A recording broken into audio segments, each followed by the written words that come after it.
आज हाम्रो यात्रा नेपालगञ्ज बाँकेदेखि हाम्रो मित्र राष्ट्र लखनऊ जिल्लाको रुबैडिया बजारको के छ भनेर हामी यसो घुमफिर गर्दै जाँदा यहाँ कडा चेकिङको व्यवस्था एसएसपीहरूले गरिरहेको थियो। भारतको सीमा सुरक्षा बलहरूले के छ रुबैडिया बजारको भनेर हालखबर बुझ्दै जाँदा हामी केही समय यहाँ चेकिङ गऱ्यौँ। चेकिङबाट हामी निस्किएर साथी र म हामी बिस्तारै बजार अगाडि बढ्दै थियौँ।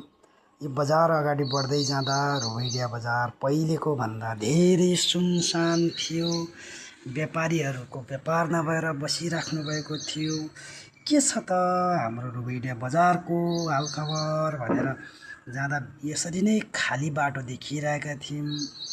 फलफुल व्यापारीहरू, त्यसपछि गएर हाम्रो व्यापारीहरूको हालत चाहिँ एकदम खतम छ भन्दै हुनुहुन्थ्यो। केही चिनेको साथीहरूलाई सोद्धा हामी यसरी नै रुबैडिया बजार के कस्तो रहेछ भनेर हाम्रो यात्रा अगाडि बढ्दै थियो।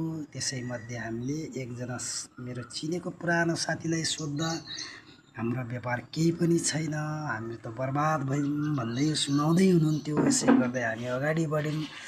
अगाडि बढ्दै जाँदा हाम्रो साथीहरूसँग के छ कस्तो छ भन्दै बुझ्दै जाँदा सामानहरू केही पनि लिन दिएको छैन। एकदम सामान लिन नदिँदा हामीले सटर बन्द गरेर हिँड्ने बेला भयो भन्दै हुनुहुन्थ्यो। अनि हामी यसै गर्दै घुम्दै के चहलपहल छ, कतिको चहलपहल छ। पहिले यो बाटोमा कुनै हिँड्न सक्ने अवस्था नभएको अवस्थामा अहिले चाहिँ एकदम सुनसान। यहीँको स्थानीय साथीहरू, स्थानीय व्यापारीहरू बाहेक, स्थानीय मान्छेहरू बाहेक हाम्रो नेपालबाट आउने कुनै पनि व्यापार बिजनेस हुँदैन भन्दै हुनुहुन्थ्यो। यही क्रममा हामी के कस्तो रहेछ भनेर घुम्दै बुझ्दै जाँदा हामी अहिले यहाँ सटरहरू पुरै बन्द भएको देख्न सक्नुहुन्छ साथीहरू। पुरै सटरहरू बन्द छन्, सुनसान छ। व्यापार बिजनेस केही पनि छैन, पहिलेको जस्तो चहल पहल केही पनि छैन।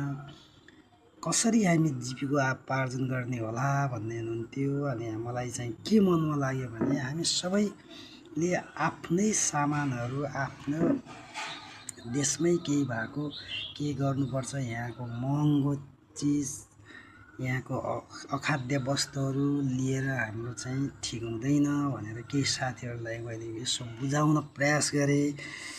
यहाँको चाहिँ 5 केजी चिनी ल्याउँदा 4.5 केजी पनि हुन्न, 200 ग्रामदेखि कति ग्राम ठग्नी गर्नुहुन्थ्यो भनेपछि यहाँ साथीहरू रिसाउनु भयो। त्यसपछि हाम्रो के कस्तो छ भन्दै बुझ्दै अगाडि जाँदै थियौँ।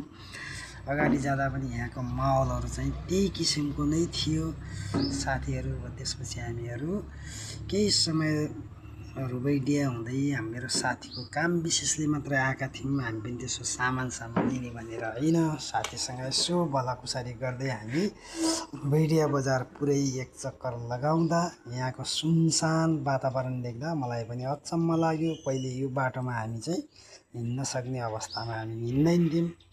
अहिले यो बजार यसरी सुनसान भएको देख्दा कता मलाई चाहिँ आफ्नै देशमा केही गरेर अर्काको देशको भर पर्नुभन्दा, परनिर्भर हुनुभन्दा आफ्नै देशको भर पर्नु सजिलो होला भन्ने मनमा लाग्यो। धन्यवाद साथीहरू।